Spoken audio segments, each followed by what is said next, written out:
तो भाई एकदम we'll start with the very first one. आप 40 plus years. What is your age right now? 44. That's a good way to start. It's 44. 44. Oh, okay, perfect. So this 44 years, if you really have to summarize that in few paragraphs, जिससे लोगों को आपके बारे में पता चले, what would that be? I guess I'm a firm believer of कर्म कर फल की प्रतीक्षा मत कर. So I guess people who would look at my career would resonate that I'm a hustler. So hustle karo, look forward to what you like, and then don't wait for the outcome. Start your new journey. Okay, so that's a good way of summarizing the life. I met you at SPGen, right? So that's the first time we met. I don't know how or what was your life prior to that. उसके बाद का तो फिर भी कुछ classes में देखा है मिले. How different it was pre and post. I guess pre SP, first let me admit, SP was a confidence changing experience for me. Pre SP, the aspiration was to do something more in life, achieve something more. I've been part of good institutes. I've done my mechanical engineering from one of the reputed institute in Mumbai, Bharati Vidyapeeth. I was associated with oil and gas, which was, of course, pre 2000 was a very good industry to be in. I was working with L&T, one of the prestigious company in the India. But then there was always this urge to do more in life. I think my mother has a very influential role in, she always said, keep challenging yourself. So I was like, graduation is what everybody is doing. You have to do post graduation. So, I mean, I would, if to have to sum up, right, I graduated in 2003, did my master's from SP with you in 2007 8. Between these 4 years, I've slogged a lot in chased excellence. In fact, at SP and LNT days, I got this a friend circle which influenced me to look at the markets. So there was a lot of stock market investing that was happening, and it brought me closer to financial world, equity market. And then suddenly I realized, if I have to reflect back in my career, maybe I would have chosen finance or economics as one of the areas wherein I should have built my career. So before joining SPGen, I would have done a lot of studies on. In fact, you remember the book which we got, 400 pages? I read that before I came to the campus. So yeah, and I got myself EPIC certified before I joined SP. I had high regards for the institute, still continue to carry that. So I thought when I'm going into the institute, I should be, putting a lot of efforts to be there.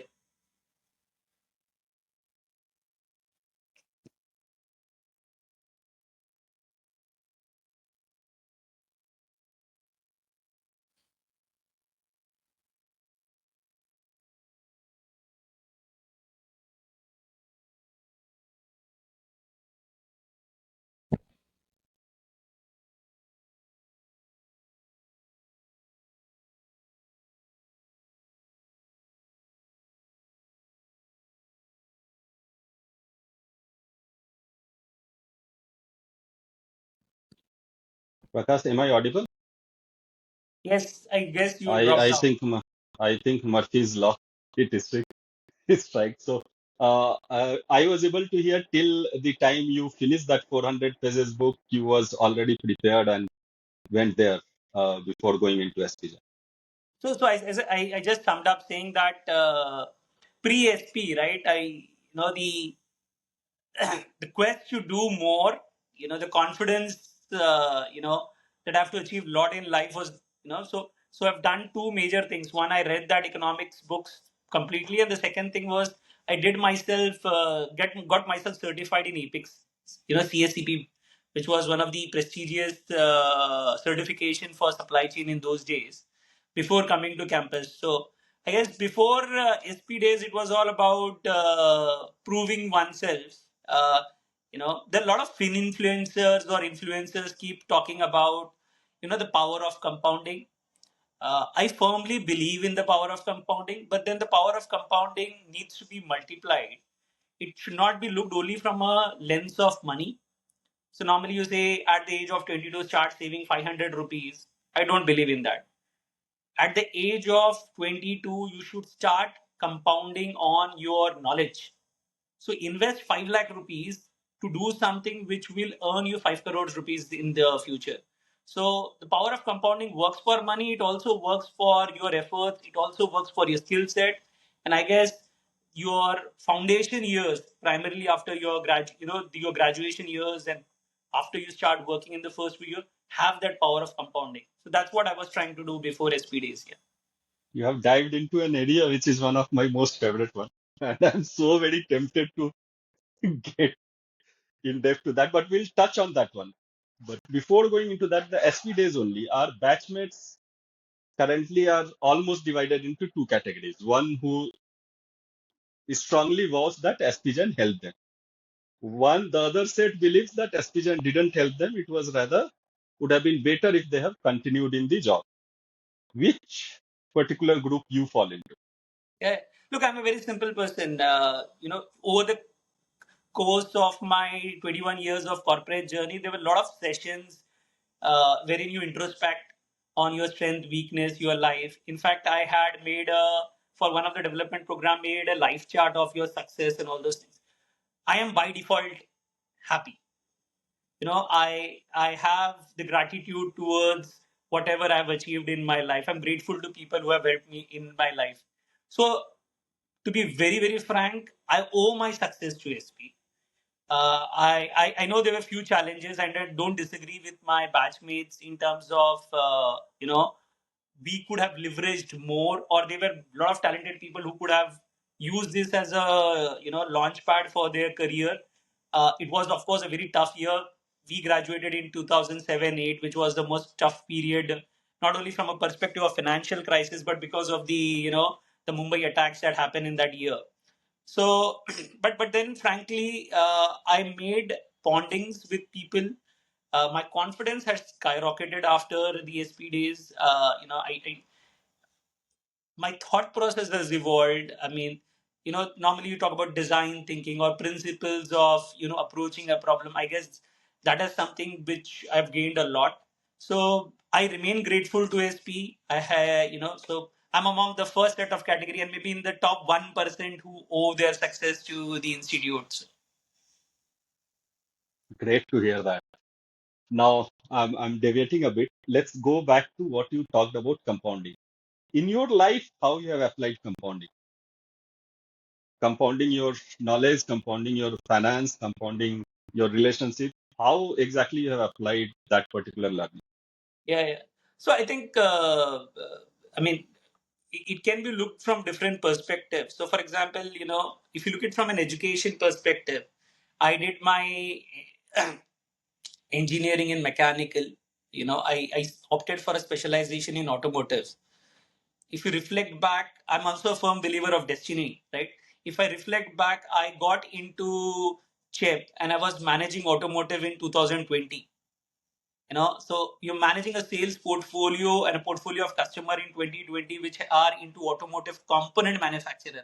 So transmissions, steering system, electronic parts. For everybody it would be a learning curve, but for me it was already there.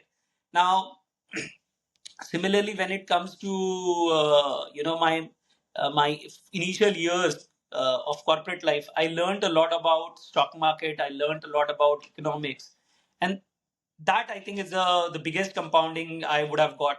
I had this huge bend towards financial acumen. I remember I went back to L&T, and I was talking about hedging uh, because L&T is into a lot of service. It's an EPC group, right? So we did a lot of hedging. We benefited a lot because of these currency fluctuation, because we would have built at a period wherein the currency was strong and the Indian currency depreciates. And so for the same constant foreign currency, we could benefited a lot. I applied that principle at chip. that we might face the negative impact. L&T benefited, but CHEP might be negatively impacted. So there's a lot of areas. So one is the education. The second is compounding when it happens to your relationship. So if you look at it, right, I owe my success to SP Days. One of the reasons primarily is because when I went into the corporate world after SP, I had my best friend and my roommate Sunil along with me. Now, whatever we used to do at Chair was actually two best of the minds working together on a common problem. So always used to pull him and say, okay, this is the problem I'm trying to solve. Let me know how we can solve it. And believe me, we are very good complementators in the sense that my personal style of working is I'm very detailed oriented. Okay. And I like to be in control of information, like to know as much as possible before I move. So people might term it to be an overthinker, people might term it to be lazy. But if I look at Sunil, who was there with me, he has zero inertia. So when it comes to problem solving, he would be somebody who would be like, in a scale of 0 to 100, he'll be at 50 hour down the line. And I'll be like at 0 for next 2 days. But then by leveraging his first 50, I can propel myself to the next 50 very immediately. And most of the projects which we did in our stint together, we had very good results and the business benefited a lot and we got recognized because of that success. So again, one of my friend keeps saying your net work is your net worth. So the more people you know, the more people whom you talk to, the more people whom you ask for help, you would be more successful. I guess that's the power of compounding I would have applied in my personal relationship. uh, you know Typically I started my career with supply chain, and I realized supply chain is very internal focused. If you really want to be successful and want to expand your network, you want to be on the customer solution, the customer facing side of things. So I applied that principle. It was not an easy transition from a internal function to a customer facing function. I took that risk and I realized the benefit of compounding now, and I have so many network of people around who are ready to help you, guide you in every small aspect, right? It's not necessarily that they come and do things for you. They just guide you in your journey. So yeah. Absolutely. So you talked about chef. Let's jump to that one only. You was in sales, right? In chef. So I had this knack, of changing my role every 2.5 years, and I can extrapolate it from my start of my career, right? So I in CHEP after every 2.5 years I've changed my profile. So I started with planning. In 2.5 years period, I got promoted to planning for one vertical, which is the pallet vertical. Then I did it for automotive and pallet vertical both. Within 2.5 years, I was in customer solutions. Then I was back into supply chain as process head. I was a successor for head of supply chain, which ultimately didn't happen. But then I was back as e-commerce head in new business development, account head, which is like 95% of the farming business, and then director sales and CGM. So I won't say put one hat, but every 2.5 years I would have changed my profile. You kept changing your profile and hat also. So Sunil, when you was working with Sunil, Sunil was in which function? Planning itself or So across Sunil was multiple? always a complement in the complementary role. So when I was in the supply chain side of it, he was in the asset management side of things, which is basically taking care of asset as customer facing role. So, then when I moved to the customer solution, he moved to a sales profile in Intercontinental Group, and then again he was back to asset management role. In fact, we had a lot of value creation done for our business when we worked on an e-commerce project together with one of the biggest e-commerce players, wherein we taught or we applied the principle of asset tracking in the supply chain. Imagine talking about tracking to the biggest e-commerce player in the world. And this is where Sunil careers got uplifted, and he is now in US because he was able to do in India with one of the biggest e-commerce players. That's something which the business need in the other part of the world. So today he's in America, reaping the benefits of what all he did in India. So when chef, both of you, as I understand, were changing your roles quite frequently, and you perhaps more frequently than him. So So obviously there would have been Sorry, we yeah. used to bounce off ideas, right? So, normally, so I've read somewhere, right? Organization, so there is this important philosophy, and is, you know, don't mind if I'm deviating, which says that salary should be made public to all the employees. And what would be the impact it will have on people's psyche? Some says that it would be unfair to the employer because then people will get to know who is doing what, and then there will be a lot of attrition and all those things. But then there is second school of thought which says that it will encourage people to look at what value they are creating for the business and why my particular skill set is valued more or less.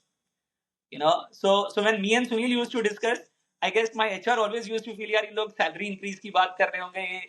They would be discussing about what your salary is, what retention bonus you have got, and all those things.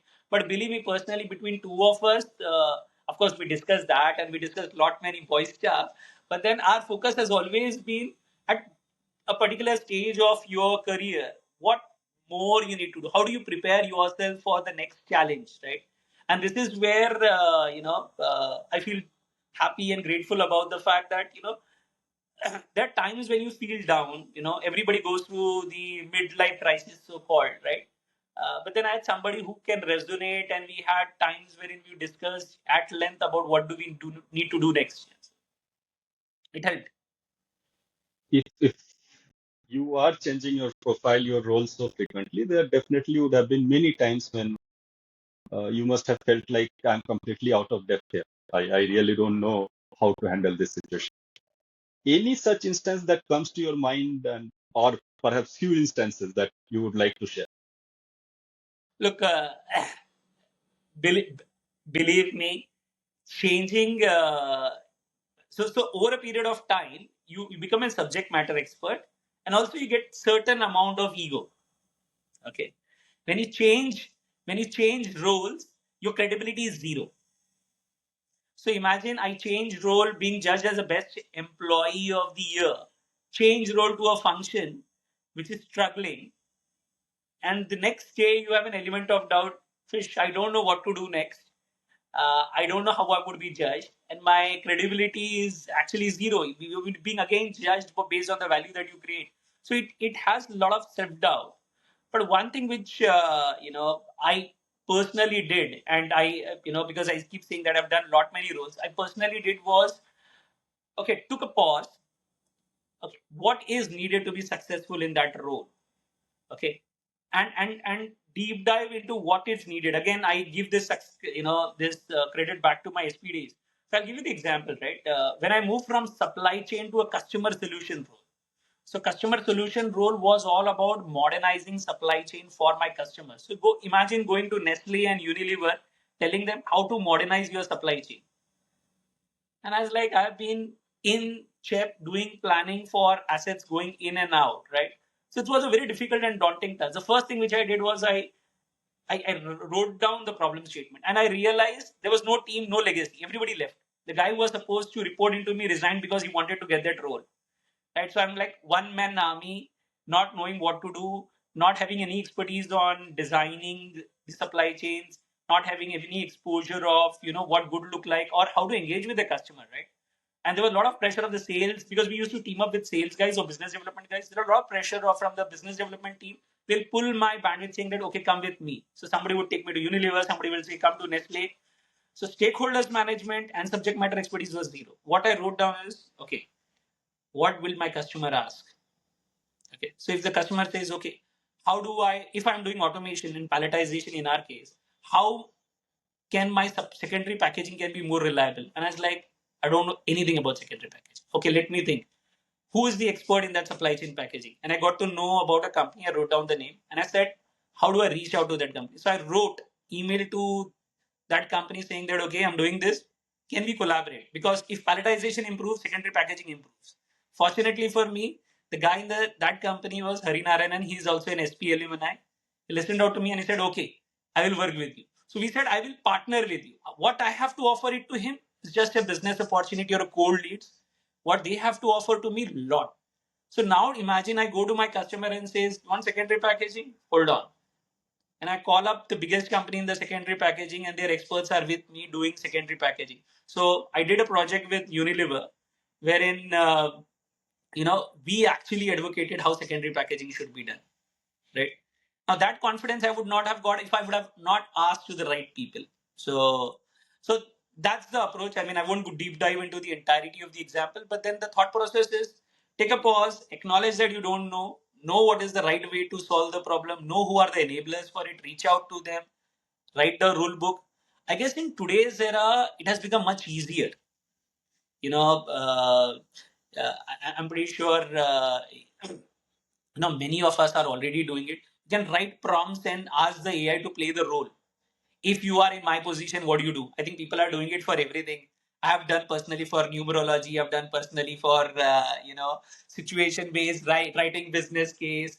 But then the real essence is ask questions, think about it, and then how do you implement it? And in the real world implementation, whom do you reach out to? The person you reach out to might be the real game changer and might be a force multiplier for you.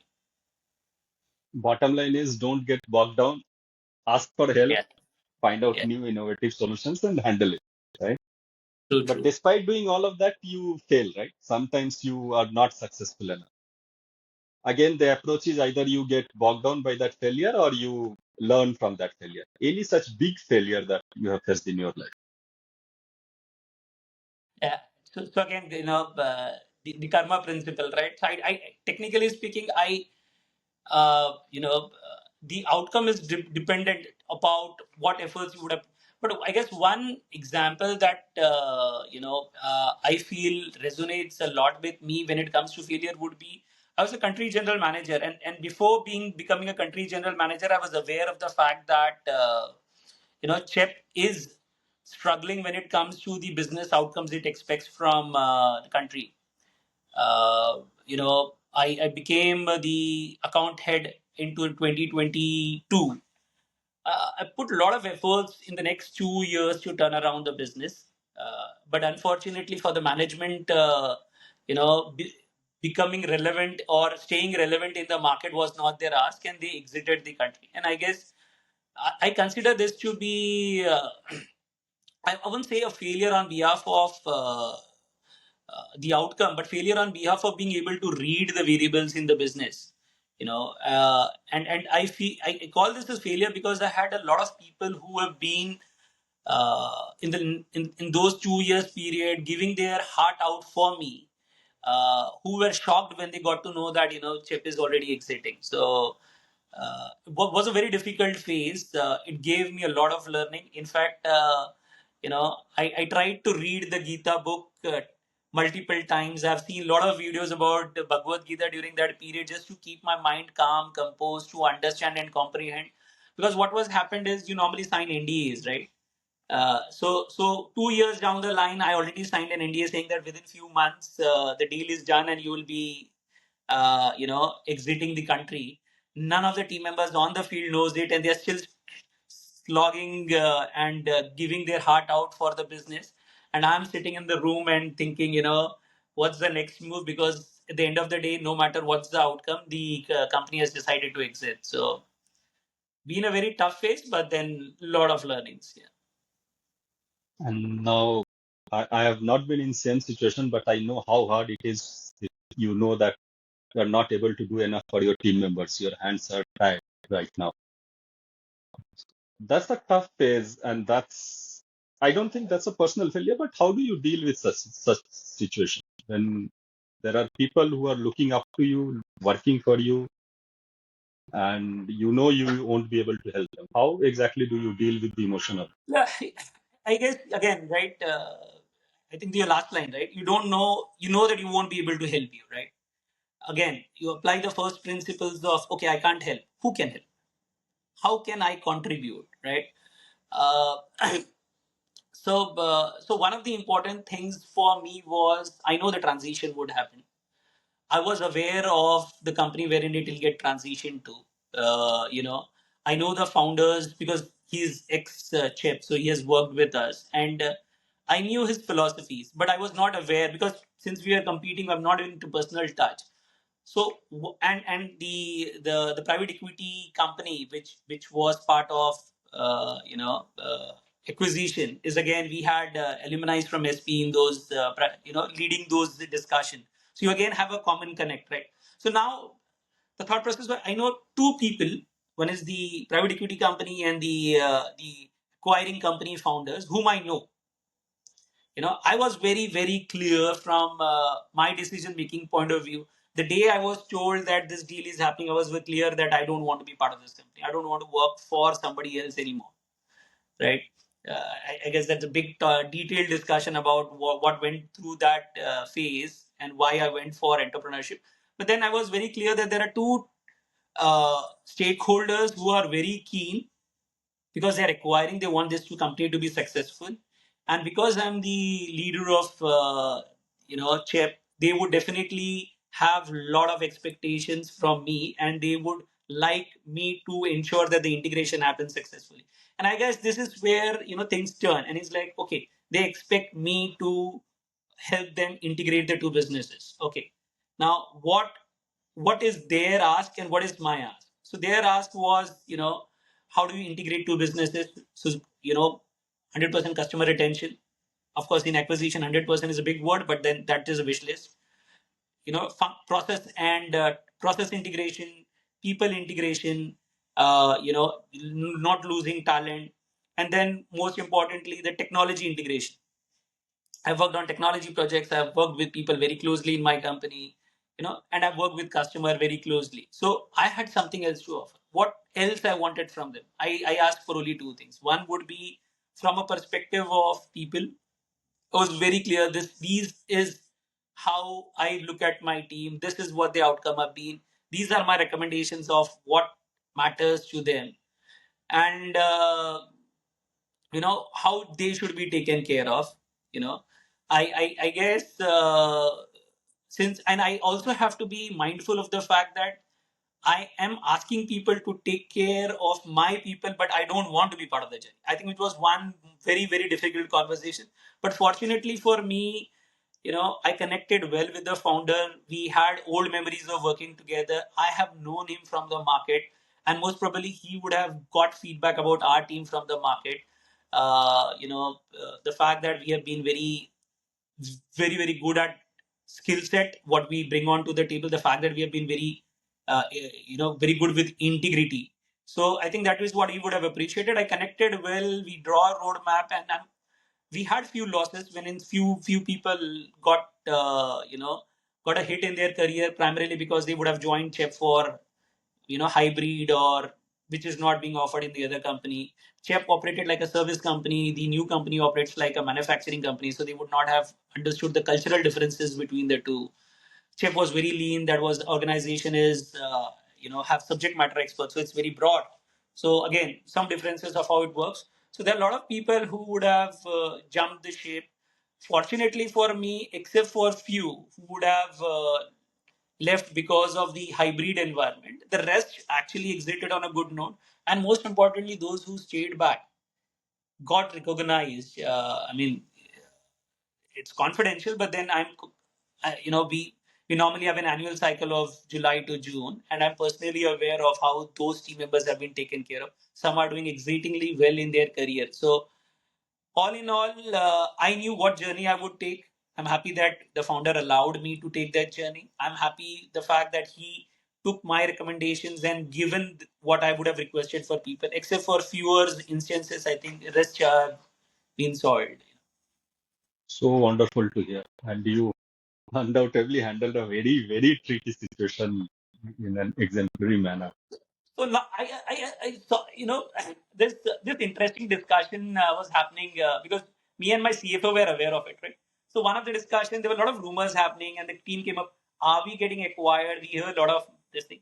And my CFO said, we are a family. And I said, so I saw one important podcast, and this is where being truthful matters. So a very important podcast, I'm not sure if it's what Telegram CEO, he said, corporates are not family. And I said this exactly to the team. And I tell you what I said, that we are not family.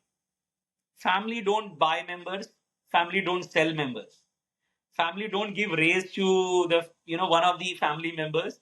They don't kick out or terminate or put on performance improvement programs to one of the team members, right? Fam, we are actually a high performing sports team. Suddenly the context changes. If you're a high performing sports team, even if you are the most talented individual, if you are not playing team sport well, and if your team is not winning, your value is zero. If you had a big legacy, but then if you are not able to carry the flag further, you will be asked to leave the captaincy, or you will be asked to be away from the team itself, right? So it's a very highly competitive group of individuals coming together for a purpose and doing things. And then, like IPL, right? Today, if you are not able to play for Kolkata Knight Riders, you feel that you are very highly valued in Punjab. You move to Punjab. So I think that's the best resonance of how it is. Excellent example. I'm just going to note it down for my own difficult conversations also. But excellent example, no doubt. Prakash. So from there, you had around 2 years time to start your own venture. Thinking about your own venture is starting about that. One of the most difficult decision. Many of us plan to do that, but never get the courage or enough drive to do that. How exactly that entire thing stepped through? What were the doubts in your mind? What were difficulties in your mind? Or you was always very sure that this is what I want to do? How exactly that journey went? Yeah. Yeah. So, as I said, right, I've taken a lot of risk.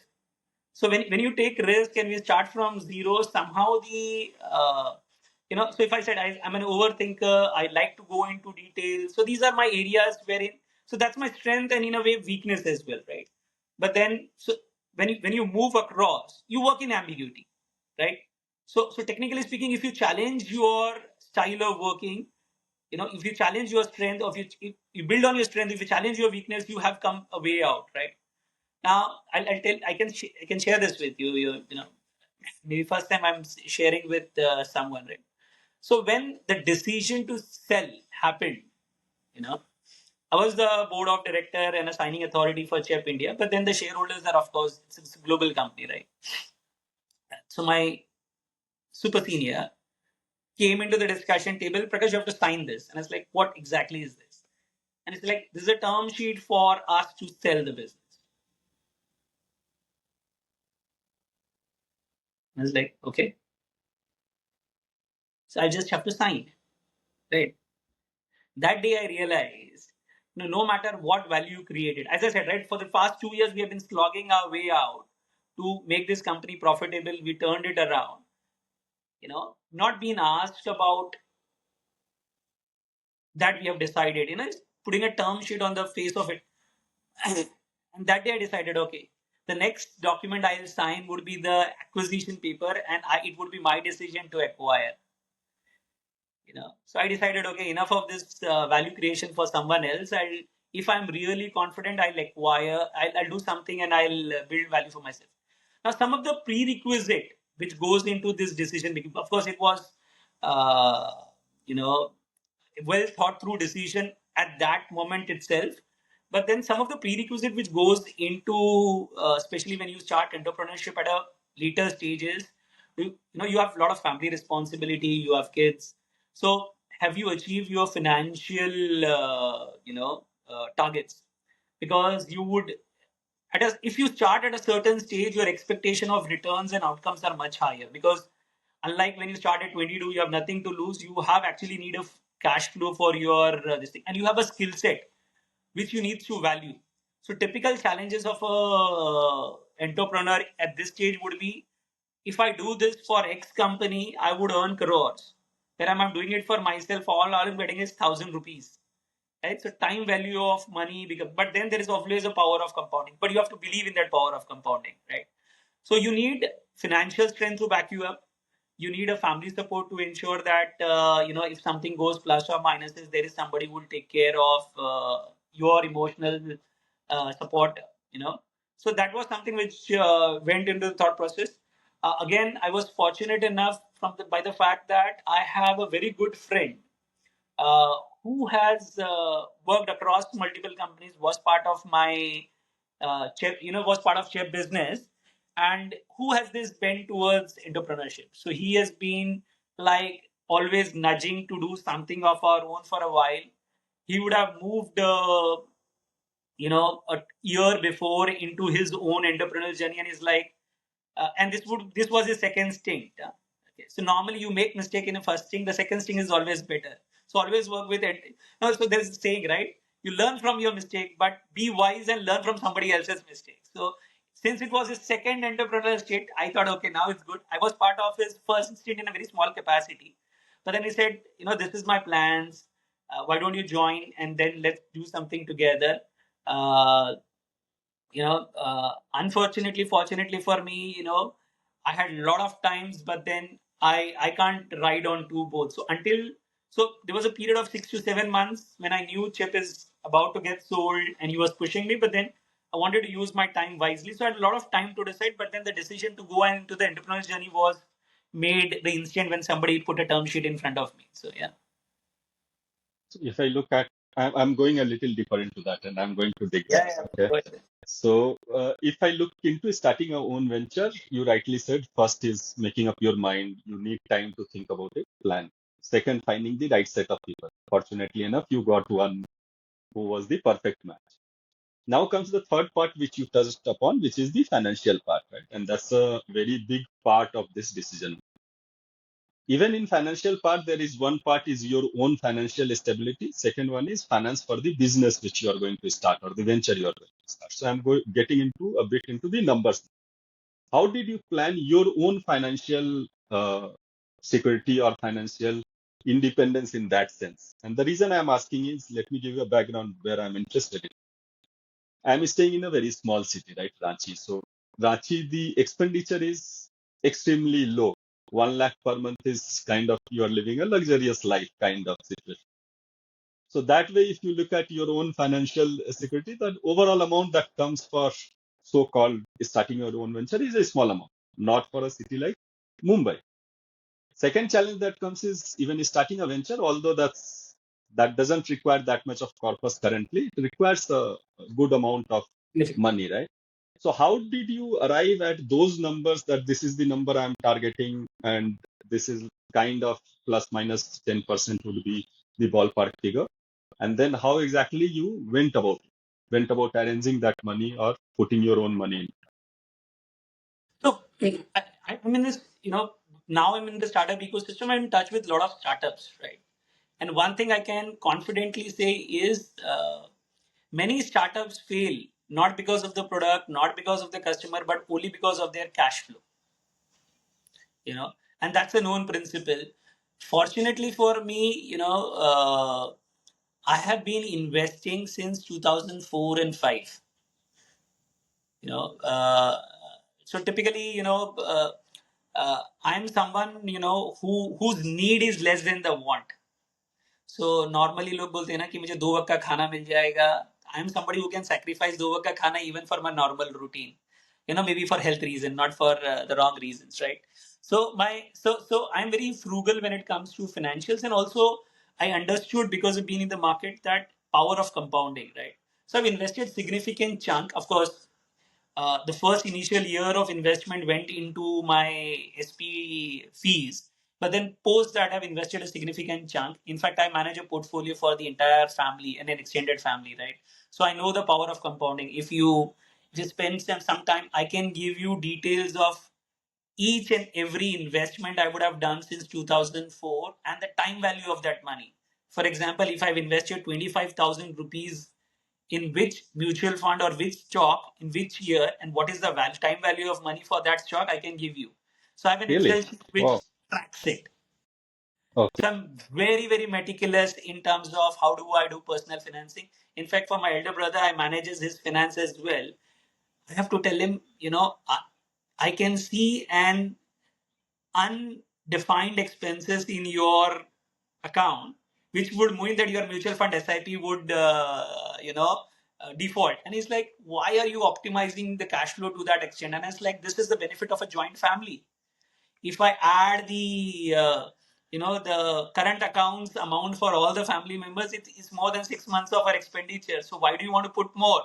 And he's like, you're too frugal. Okay, manage it the way you want to manage it. So I do a lot of cash flow projections for my personal life. So when I started the business, I was very clear in terms of what would be the financial requirement for myself as an individual for my personal life. I celebrated my 10th year anniversary last year in the midst of the fact that I would not be working anymore, and committed to my wife that every 3 years we will plan something outside the country, right? So so that was on the personal side. On the business side, fortunately for us, we got 3 or 4 highly skilled individual onto the board. So my second friend, is somebody who's very persuasive. So if you meet him, he will definitely convince you to resign and join us. So in fact, I was surprised. I introduced him to one of close friend in a big multinational company, and within 10 minutes, the discussion between two of them, they're meeting for the first time. It's like, what's your aspiration? And the other guy working in a multinational company at a very senior level is like, yaar, maza nahi aa raha corporate. Why don't you resign and join us? We went to talk to him about business, and you have asked him to leave his job and join us, and we don't have a steady cash flow. So that guy was bad at personal finance management. Otherwise, he would have joined us. And he said, Prakash, if you are able to give me this much money per month, I would resign my multinational job and join your startup. So he's very persuasive. So we've got a good skill set of people who can join us. So what we have done in our business, I guess, again, some of the things which you will hear very commonly in a startup ecosystem is have a side gig. So side gig is about consulting assignment, because you already carry 15-20 years of experience. The side gig is always gives you the cash flow which is needed for the business. So we are doing slight side gigs in our personal capacity in consultation, which ensures that you get a cash flow. Personally, for me, as I said, right, uh, I value my time very much, to the extent that if I don't see the time is used properly, I'll go to sleep. So I sleep 6-7 hours a day, apart from the normal routine 8 hours which I will sleep in the night, because I have nothing else to do, right? So jokes apart, but then so I even in the side gig I'm very choosy, but my other colleagues are or other founders are very crystal clear in what they bring onto the table. So we have a regular cash flow happening from our consulting business as well. So and that is helping us manage our cash flow requirement for the business. What we are building does require a lot of cash, and we have runway for a wider period, and I am the one who is constantly focusing on ensuring that we don't run out of the fuel before the important is cash flow, before we break even. Actually, you have opened two different paths to me. And one path I'm so damn tempted to go into is the personal finance. But I would only ask one question, and I think this discussion is for some other time. I will take your time for that. It will need a lot of that. That's my area of interest as well. So just one thing, when you are investing from 2004 till date, what has been your compounding rate? So, so let me tell you, I invest not only for myself, invest for a wider family, right? So there would be like 6 or 7 portfolios I manage. Okay, and I have got requests from my ex-boss to manage his portfolio, but again, I'm not managing anybody else's portfolio. Now I experiment in those portfolios. So the biggest experiment I do with my own money. So there are stocks, there are mutual fund. I have in a certain capacity invested in crypto. I have experimented with FNO. Okay, I've invested in bonds. I've invested in FDs. So my personal belief is, there is no easy money. In fact, there are there, there are certain people who should actually slightly believe in astrology and just ask their gurus or whatever this thing, you know do they have easy money in their life. So for example, for me personally, whatever I've earned is very hard, lot of efforts. I've been to a casino in Australia, and I lost the money which I have defined in first 15 minutes itself. So I know for sure if I bet, and I've lost money in FNO also. Not that significant, but then I've lost a sizable chunk. So what I've realized is a discipline is needed. You need a lot of understanding, because there are a lot of amateurs out there who wants to outwit each other when there are experts which are doing it right. There's a classic case of algorithm trading.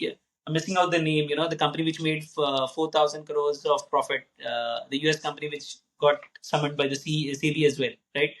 So my philosophy is to invest in mutual funds. I'm not a big believer of real estate as well. So I don't like physical assets, like though we have invested in real estate or land as well. But I'm a big believer of markets. Again, not of stock market, but mutual funds. And mutual funds typically with time, what I've realized is, now to your question, how much compounding it happens? With time, I have seen that the compounding actually increases and remains stable because you have a good portfolio. So my portfolio, which since it is since 2008 till now, what I've realized is I don't see returns below 15%. So they're compounding at a rate of 15%.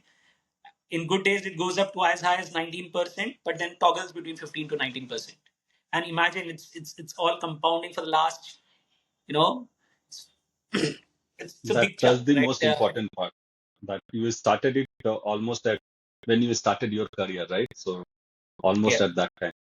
So But the then reason again, I asked this but is then again, typically what I would say is, again, there are a lot of misconception around starting early, SIPs and all those things. The power of compounding of money is there, but the biggest compounding effort is compounding of skills. So my advice to people is compound your skill first. So first 5 years, my returns might be zero. Whatever I saved, I put back into SP, right? But then I can confidently say that if I would have been a mechanical engineer working in an L&T, I would have been doing good, but I would be earning half of what I would have earned last year when I was an employee, right? So the compounding of so when you have more money to invest, money makes money, right? So this is where the money gains come in. Yeah. no doubt about that. So stock you think safely 15% return as a Mutual person who is funds. Now, working mutual fund 15% return is possible. What about the stocks? I burned my hands. While you So, are already working, you are doing some other job. So it's so part-time my stock portfolio, investing. yeah. So my portfolio looks good because I invested a significant chunk in 2020 during the COVID period. I encashed my ESOPs bonus that I get from my company and invested it, but still it's in the range of 12%. The problem with stocks, I'll tell you, stock, what happens is there are companies which do good, but then you need to exit the market. You don't know when to exit. And normally the information you get is tertiary information. The classic example is one of the common payments bank. you know SoftBank exited them a week before SEBI banned them from their private banking license, and the stock price collapsed, right? So that assuming you can do well with primary information itself is wrong, because there are a lot of back end information that already happens, right? Again, the online gaming example, somebody exited with 234 crores 2 months before the online gaming was banned. So those who stayed back, their value is zero now. The someone who exited would have exited with a 10x multiple, right? So that's one piece of it. Now, someone else might come and say, but then there are steady stocks which you should invest. They will always be compounding. You should invest in. So, so again, I work with L&T. L&T used to be in the top 10 market capitalization in 70s, 80s, 90s. Today, it's not in top 10. Has it gone down? No, they're still doing good. But then uh, the composition of Sensex and Nifty keep changing. Sensex has gone up, but then the composition has changed. Now the advice would be invest in index fund. Now, if you invest in index fund, your returns would be exactly similar to what the indexes is. Now, some people say that index is actually better than most of the mutual fund. But at the end of the day, what ideally you narrow down to a thought process is invest in somebody else who is managing it for you. So Absolutely typically in agree. mutual fund, again, I invest in direct funds rather than regular plans, because again, one of the dark patterns or so called as hidden cost is asset, asset under management. Percentage of it is going in distribution cost. So there is one cost which goes to the fund managers for managing your fund. which again goes from your fund size, not from your profit. The second is distribution cost. So if I have purchased a mutual fund in 2008 from some regular plan from some intermediary, even in 2015, even if that is worth 10 lakhs, they will pay a portion of 0.6% in the regular plan to that distributor. So, and if you see, there is very little awareness about to the people about what's direct and what's regular. But then I invest in direct plans, and No, I've no, completely switched my we'll get portfolio. into that one. That's a very important trick as such, and I think you rightly said information lack of information is there, but we'll get into that. We'll bounce off our own thought process, our own investment also. Coming back to this and the last part about this professional career. So when you started, four or five of you started, how exactly that structure works among you? So each one is doing their own consulting job, they are bringing their own money. How that entire then cash flow is divided or managed at a venture level? Yeah, yeah. Look, uh, again, there are a lot of startup sutras which you will read, and you will be like, हर कोई आके बोलता है these are five commandments or five principles, but you have your own journey and you have to learn. So the first and foremost important thing is having the right co-founders, right?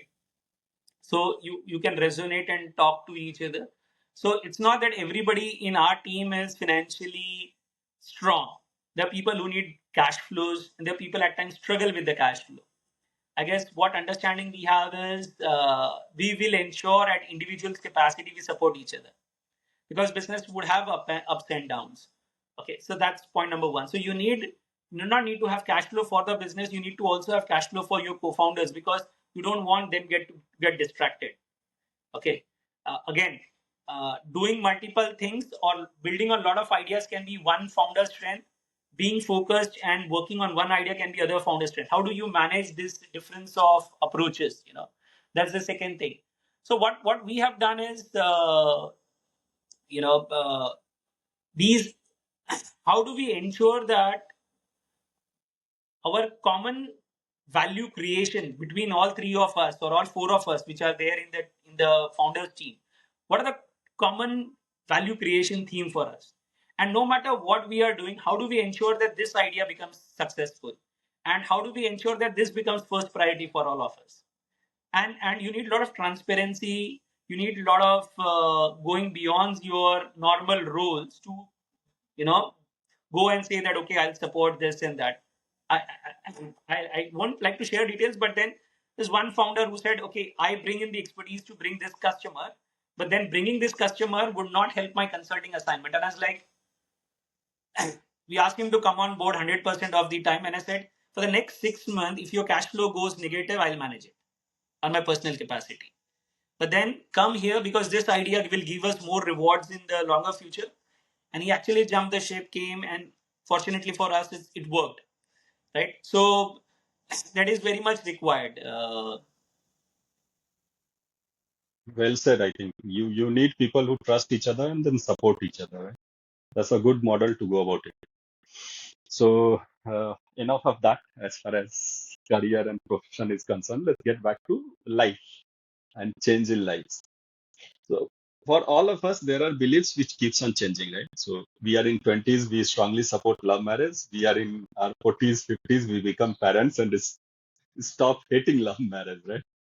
So what these kind of beliefs which you had in your early 20s, which has seen a kind of change now? How you have changed as a person? That's a very trick question, and for your kind of information, you're asking it to a mechanical engineer. So if any mechanical engineer goes and sees this podcast, he'll understand exactly what I'm talking about, right? So now it's one thing to pursue an opportunity, but if the opportunity does not exist, you can't deviate from your goals. So, yeah. Look,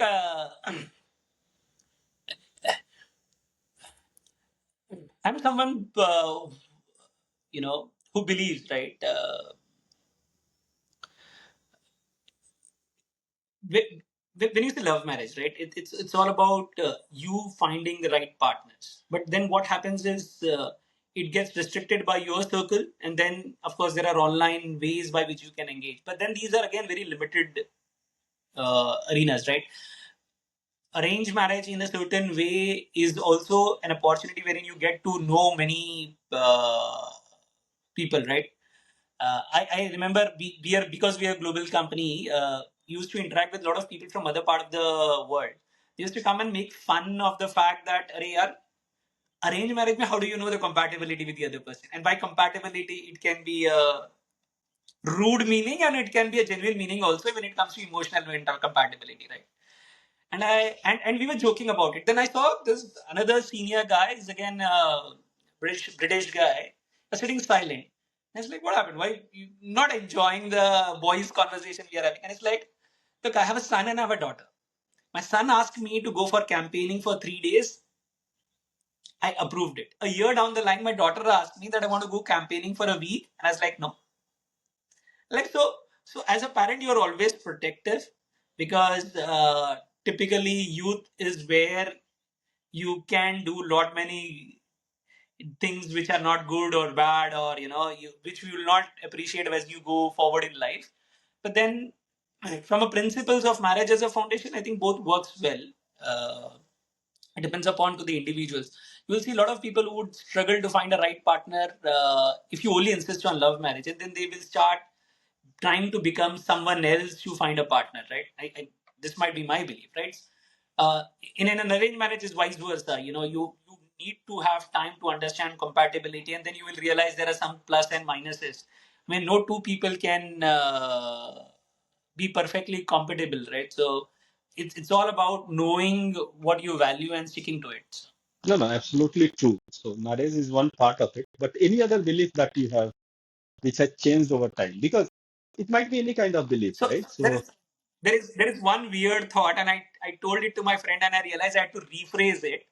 Okay, so I'll tell you what the belief system is, and I'll tell you the crude way of which I shared with. So the belief system is when people get married, you know, there's a lot of in India there's a lot of money flow that happens from parents to the kids. Okay, I believe that's the best thing to happen. Now you can understand what wrong words I would have used so that the other person got negatively impacted. And when I say parents, I mean both the parents. And when I say people getting married, I mean both the genders, right? The reason is it's a transfer of money from a senior generation to a newer generation because the opportunities are unlimited at youth. Your multiplier effect is can be huge. You can very wisely use that money. You can put the money to a right you right application, right? Of course you can misuse as well, but then the need, the paradigm which we draw, right? You had time, you had energy, but you had no money. Now, as you move up the ladder, you have money, but you don't have time and energy, right? Or you don't have the partner to play with, right? So the transfer of wealth is very, very important. Now, if you look at today in the capitalist world, everybody is trying to, accumulate as much as possible. For what? I mean, if not beyond your family circle, but at least within your family circle, if you let go, then there are many lives which would be live better, right? So, as a parent, you still believe that? as a parent, of course, I believe that, yeah. But then Hindi में कहावत है,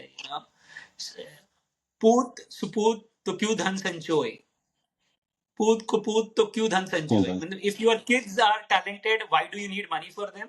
If your kids are on the wrong track, then you anyways, no matter how much money you accumulate is not important. But then again, I look it from a perspective. As I said, I am by default optimistic, so I'm presuming whenever there is a transfer of wealth or is happening, people are putting it to right use. So for example, if you got the money at the age of 25, you would have put and would have done something in your business. You would have become a podcaster maybe much earlier. So all possibilities There exist. is a softer version of this saying only. Put kaput saying. There is in English there is a softer version, which perhaps if I'm not wrong, Mr. Buffett has said that. You should leave money for your kids just at exact amount. So you should leave enough money so that they can do whatever they want to do in their life. but no more than that. So never leave so much money that they don't have to do anything in their life. So leave enough money so that they are able to do whatever they want, but not enough that they don't have to do anything in their life. So there is a limit to money as per in which we should be living. Have you ever thought about that? Yeah. So again, I have one principles, about. I'll bring the context first. So if I was hearing one podcast, right, which talks about GDP, GDP misses out one important aspect, which is about caring. For example, if you cut a tree, the GDP goes up. If you plant a tree, GDP does not change. If you go to a hospital, GDP goes up. But if you treat your somebody at your home, the GDP doesn't change. So caring as an economy doesn't is attributed in the GDP. Now, if you look at philosophically, at least in our ways of life, we always had a caring ecosystem, you know, wherein we used to serve the elderly. You know, what it meant was every generation has somebody to take care of them. What suddenly we are seeing is a deviation, wherein now people are living for their kids or for themselves. Now suddenly there is link is broken. For example, my grandfather would have been confident about the fact that his elderly age, his son would take care of it. Fortunately for us, I'm staying with my parents. My parents has retired and staying with us. But then for current generation, the parents are not sure whether the son would take care of it. And at our generation, we are not sure that if their kids will take care of it. Now, people will have their own views about independent investing and all those things. I'm not talking about money. I'm talking about caring economy. There are two stages of life wherein you need support. When you are less than 5 years and when you are senior citizen. बोलते हैं ना बूढ़े बूढ़े भी बच्चे होते हैं. So these are the two stages where you need support, but then because of the fact that the caring economy has been cut, you know, we are struggling in our lives. And actually that brings a lot of purpose in life as well, because suddenly what's happening is you have a lot of money, you have a lot of time, you have all the things to be done in life, but then you don't have any responsibility. The classic way of looking at dinks, right? You don't want to take care of your elderly, you don't want to have kids, you just have a dog or a cat, and then you live your life, and then you have a lot of money, what to do with it? So That's their way of living life. Perhaps you yeah, won't understand, but at the nobody's same wrong, time, nobody's wrong. yeah, nobody is wrong. We don't understand that is the way I look at it. It's right for them, may not be right for us. So that's one way of looking at it. But you touched upon a very important point, caring. And caring is not only about financial caring. Financial caring, perhaps we'll be able to take care of that. What about emotional and after a certain age, a physical caring also is very important. Our generation is perhaps the most affected or the generation which is in the midst of that transition, right? Which you talked about. How do you see our generation when we will get old? This emotional caring and physical caring will be taken care of. If not our kids, who or how? Look, the so again, I'll bring one more philosophy, right? At a bottom of the Maslow's hierarchy, right? You have that roti kapda makan. What I feel is when you are at the bottom, what takes you down is health. What takes you up is education. At the top, there are many variables like network, पैसे से पैसा बनता है, network से पैसा बनता है, ठीक है, and all those things, right? But then at the bottom is that. Now, what would happen is if you look in, if you are a developing country, when your purchasing power parity is not that strong, you will actually struggle with a lot of people who have nobody to take care of, and their money is depreciating with reference to inflation. In fact, there are very not many people who are hand to mouth. I guess this is where I believe this whole social responsibility would come either in the hands of organized players. So if you look at it, you're getting insta help in 10 minutes. Urban companies successfully launched in IPO recently. They are giving helps in 15 minutes. Also, there would be a burden that would fall on the government, which would be about how do I ensure health and food and maybe shelter is provided to people who are falling, because once your physical health and when your skill set are not valued in the market, your earnings drop, but your spend remains same, right? So this is where I think it would evolve. Also, there are a lot of arguments around how the evolution of technology would impact jobs. So if you look at technology, right, today in my startup, I don't have to take notes. You can take notes. I don't have to take help for people to draft an email. In fact, some of the legal document initial framework can be drafted with the help of AI itself. As I said, AI can do a role play. They can guide me, so it can be in a way mentor as well. So there are a lot of startups job which will vanish. So even in terms of when I say skilled job, what is the definition of skill is also getting challenged. There is a doctor who posted the radiology report was read by AI better than what normal doctors would. So what's the future of radiologists? So even the skilled jobs are getting challenged. So now if that happens, what are humans into?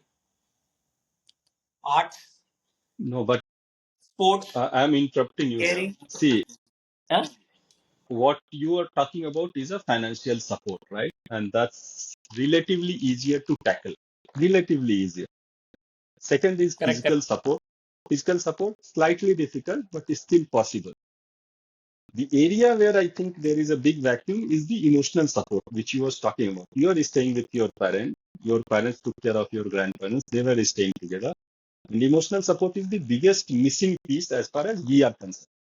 Physical support, financial support, I think as a country, as we develop, we'll be able to take. How that emotional support is going to be taken care of, or we will be left, or we don't have any easy answer, is what you give. Have you seen the movie Her? No, I've seen the posters, but I haven't seen the movie. There is a classic movie which is way ahead of time. This movie is about a guy, is a nerd who falls in love with AI. Look, unfortunately, fortunately, emotional support. Look, it's very difficult to say. Look, no matter what, as I said, right, there will be support system. You will get insta help. No matter what, love doesn't come naturally. Especially, look, babies are born. Babies are born with, because the way they've been created, wherein you feel connected to them. Unfortunately, when we go old, right, you won't look as handsome as you're looking now, even in your 40s. So there is a sense of connect becomes very difficult. It's a very classic example. You go in a lift, right?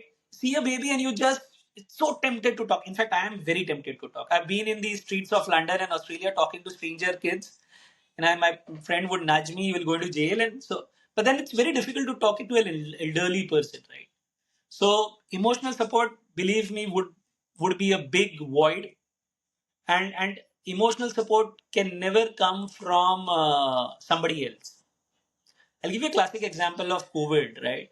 In COVID, there are a lot of restrictions on who can enter where.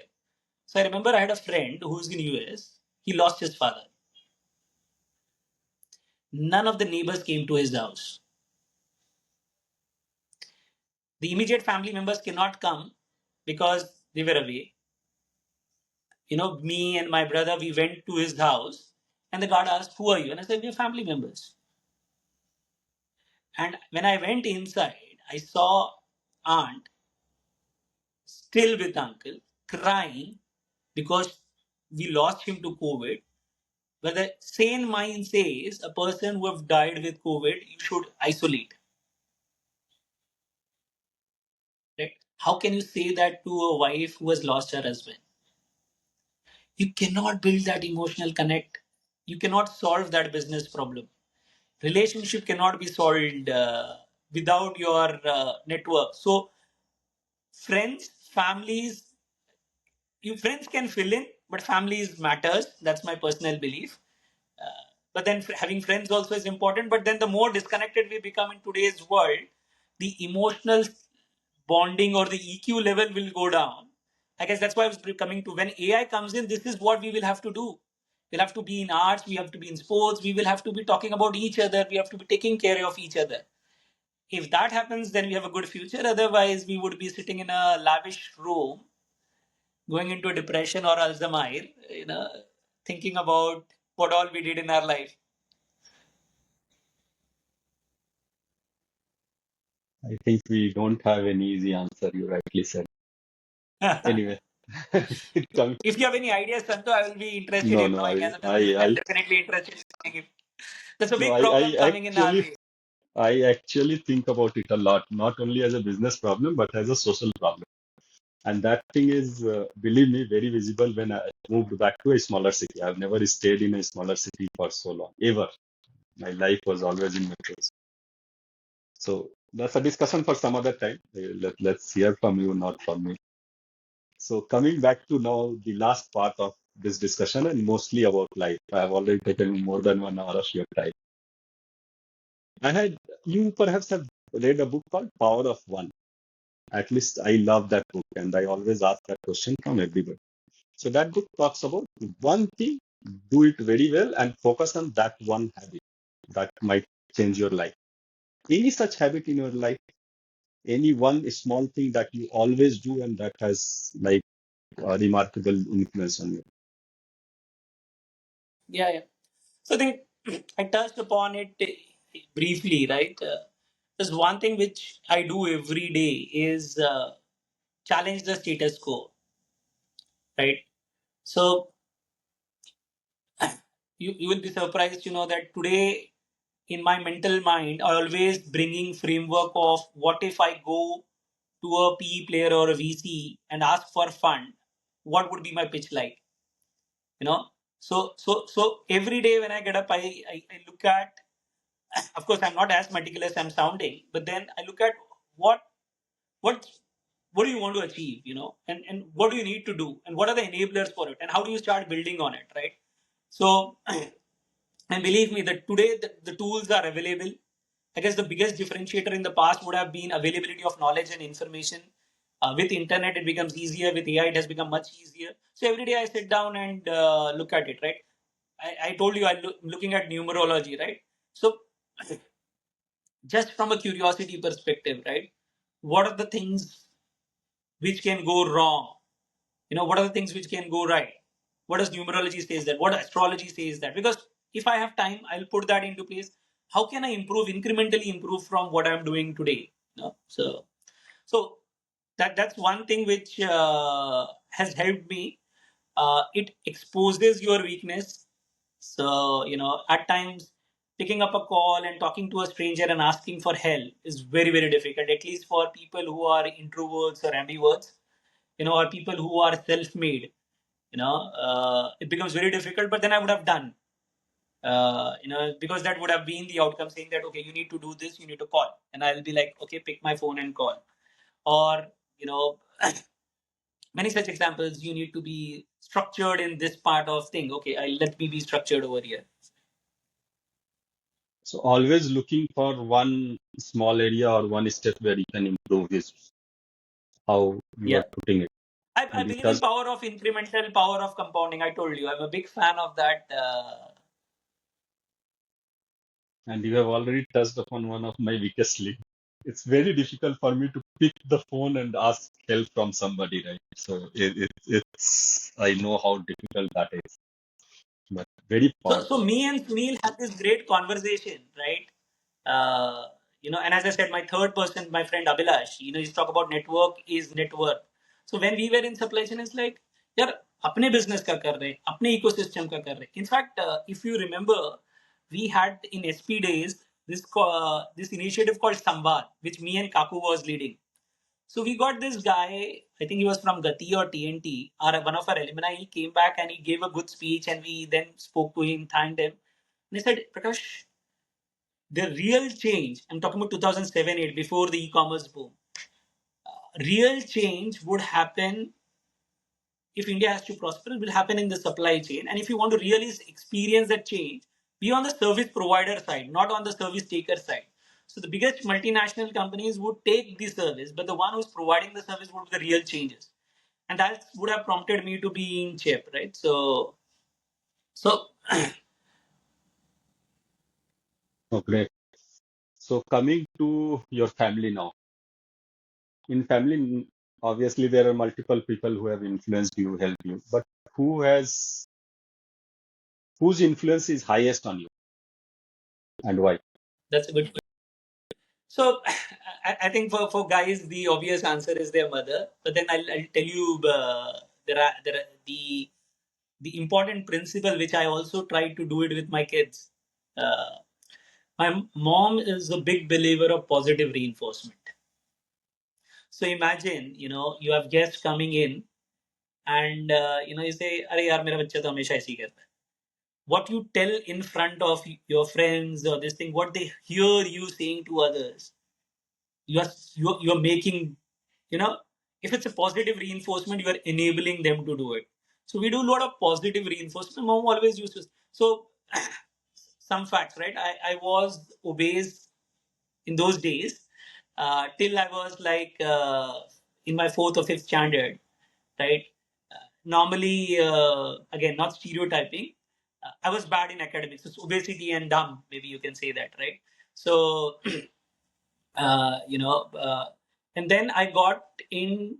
So very uncommon those days having tuitions. I'm talking about which period? I'm talking about 1980s or 1990s. I'm missing out when I was in fifth standard, right? Maybe 1989, right? So got into tuition with one of the class teacher of the school itself, and that has a profound impact on my life. I was among the toppers in fifth standard, so you can imagine. I failed in my fourth semester exam, and being a topper in fifth standard, right? So again, uh, my mom will always come back and say, नहीं ये तो बहुत अच्छा पढ़ता है, इसको थोड़ा सा ट्यूशन की जरूरत है and all those things. Then when we did graduate, my mom always used to insist those days parents, doctor, engineer. My mom always wanted, us to be doctors. Two of us escaped. My sister is a dentist, so you can, but then when we completed our education, she's like, you guys need to study more. I gave my gate exam in the final year, scored well. Then I got a comfort of job. I flunked. But then I realized, okay, MTech is not my cup of tea. I'm not a technical guy, so maybe I do something else. And I've got the knack of equity, man, stock market, so I did my master's. So I prepared for 3 years to crack SP, right?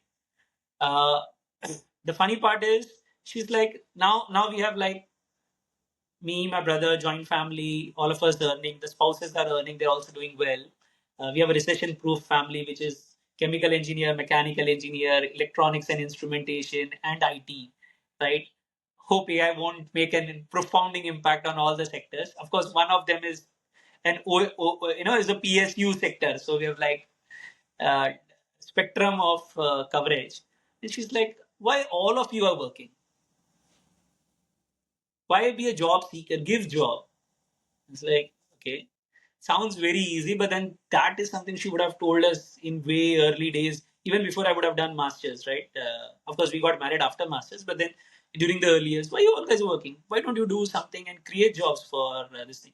Especially because of the fact that we come from, if I go back to my roots, we come from uh, a wider family and relatives networks which are not doing well in their life. So, from a perspective of being able to bring them to or give them opportunities to them, that was her vision.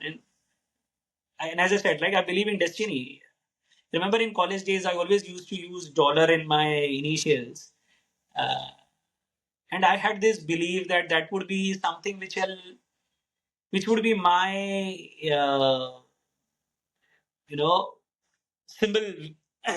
I don't know what that symbol was for, but then you will be surprised. When I did my first consulting billing, I had this. So they say trademark लगा दो यहाँ पे. So I have a logo which says P dollar G, right? And there's so many times people would have asked me ये dollar क्यों है? And I was like नहीं यार पता नहीं मेरे को ऐसा लगता है कि I should have my own identity. Maybe deep rooted I was that positive reinforcement that you have to do something of your own business. You should have your own identity. So yeah. So my mother had a big impact. My class teacher had a big impact. I have always been one of those notorious kids in school or colleges, even in colleges, wherein the teachers especially would come and appreciate and scold at the same time. So So positive. reinforcement, one learning you got, you are giving to your kids. Any other values as such which you will like to pass to your kids? What I've realized is, you know, you cannot. I mean, being in a joint family is a blessing.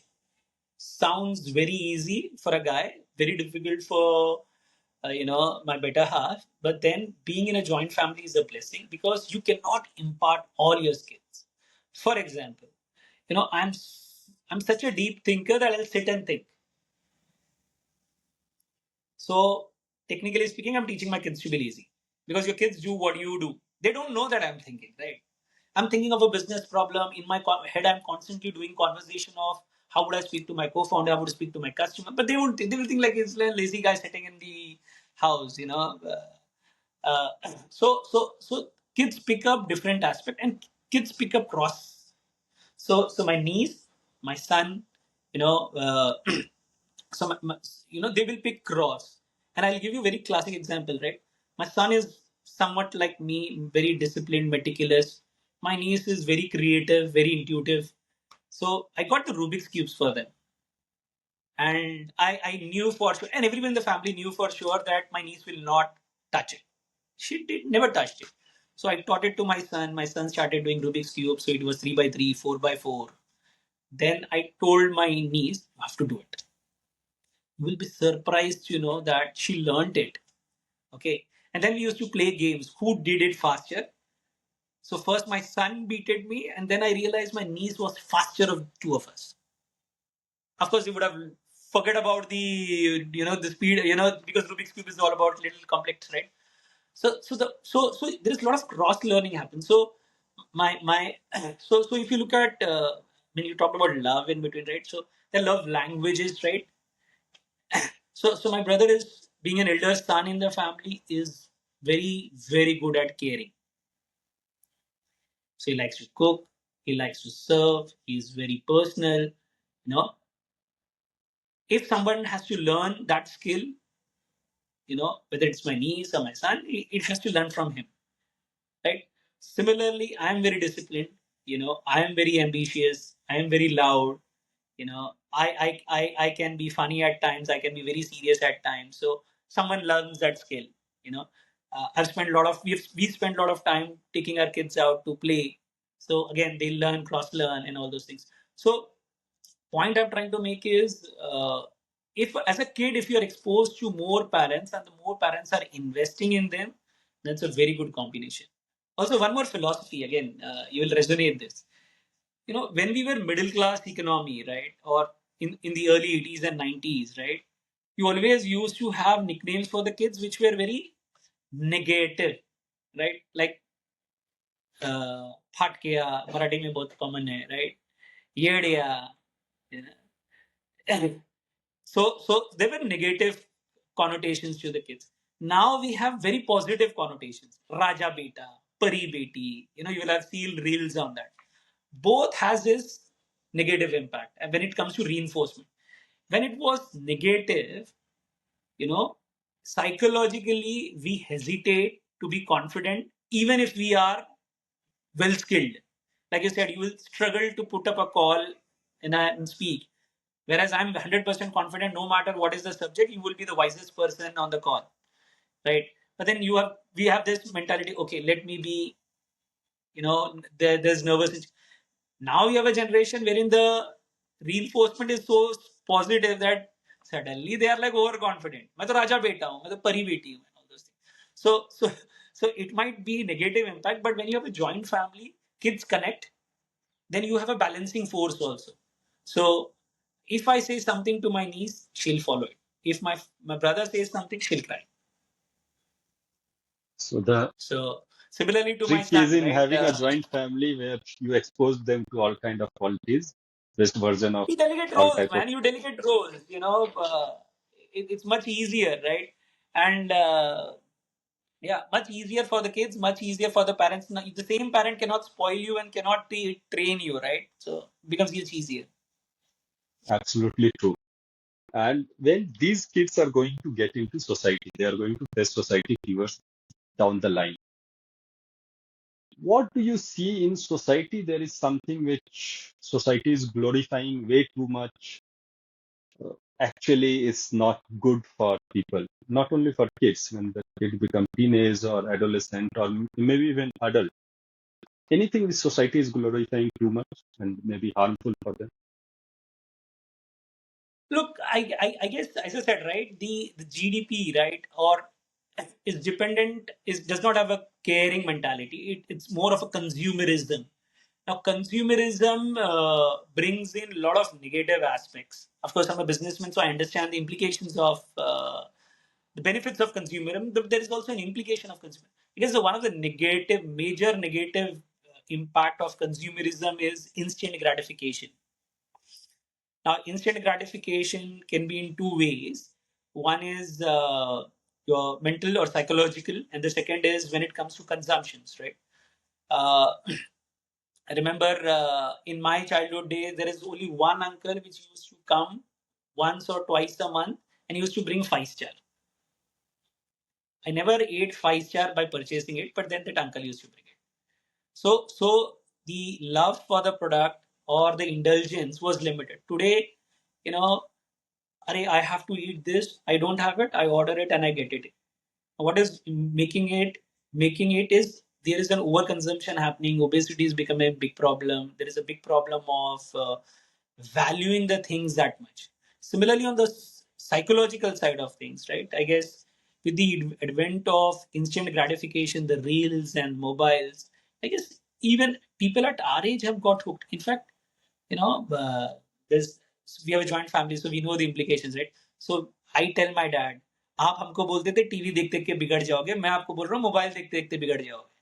Because my dad now, at his age in the group and the circle, mobile is an instant source for messaging and all those things, WhatsApp and videos and crickets. So suddenly you talked about emotional connect. Who is investing in that emotional connect? I don't know who my neighbors are. How would I have an emotional bonding to them? Why would they come to my home and during COVID, right? So this and your brain seeks. I mean, that's the scientific way of saying it, right? The brain seeks more and more and more of an adventure. So what was thrilling becomes normal if you overconsume it. Then you want more thrills. That's the way how the algorithms are defined, right? Suddenly you see a cooking video which is appetizing in nature. Then you suddenly see a comedy scene in the reels. You don't see one theme in your scrolls because it keeps you hooked. So that would be very, very detrimental for. It's already impacting us. It would be very detrimental for the kids, and then the problem for the But kids.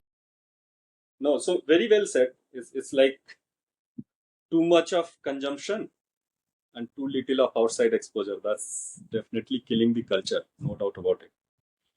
So with that, we come to the very last question. But think about it. Think about it very hard before you answer. I hope you are on this planet Earth till the age of 100, and today is the day you are leaving the planet. What do you think your eulogy or the people who are talking about it on that particular day should be talking about? Should be talking about you, the one thing or the things which they should ideally talk about you, and the message that you would like to leave for the society, for the world. That's a very deep question, but let me tell you, Santosh. I am someone who doesn't share a lot of personal stuff. I agreed to this podcast because it's you. You're my dear friend, and also to the fact that tomorrow I'm pretty sure you'll become very, very famous, and people come and say, "Oh, Prakash, you were the early few guys who did a podcast with Santosh, and we got to know more about you." I'll give you an Okay, most example. against that. I'll give you an example. That I remember there was this annual event. I had a big win and I was judged the best employee, the president's award. The entirety of the leadership team from the region was in the country and we were celebrating. And all I did was squeaked out and was sitting in a corner with the team, which made it happen. So, personally, I'm not a believer of leaving behind a legacy, not a believer of someone who would be some I stay within a group of small few communities or people whom I work with, right? In fact, every time I would have changed my roles, there was no footprint of my name in any of the folders. I ensure that it's just this thing. Even now, when I've left, I don't want people to remember, कि ये folder Prakash का है. It was like sales folder or CGM का inputs and all those things. So I don't believe in you know I don't have the aspirations that people would remember me. Of course, there would be close knit of friends and families who would be around me. Of course, I won't be there, but around my this thing, right? But then at the end of the day, again, what would you want? Say, for example, you are there. What do you want to express there, which you would not have expressed between our friendship when we were living, right? So there's no expectation in terms of what people would say, because I would like those close knit of friends and families to be there when I'm living those moments, rather than talking about it at the end of the day. And anyways, in life, you have to move on, right? So I guess it would be important for people to, okay, it was him, now it's no more, and then we're moving on. So I to be very frank, I that sounds very stupid, but that's how simple I think. That sounds very simple and very strong as such. Strong character. What I would be saying about you, you rightly said that won't be on your deathbed or last day for sure. Send me your postal address. I want to share something with you. So send me that. With that, I hope you enjoyed this as much. At least I enjoyed. I enjoyed this conversation a lot. I don't know how this will shape out. What would be the use of this video? I have honestly no clue, but it would be extremely useful for me.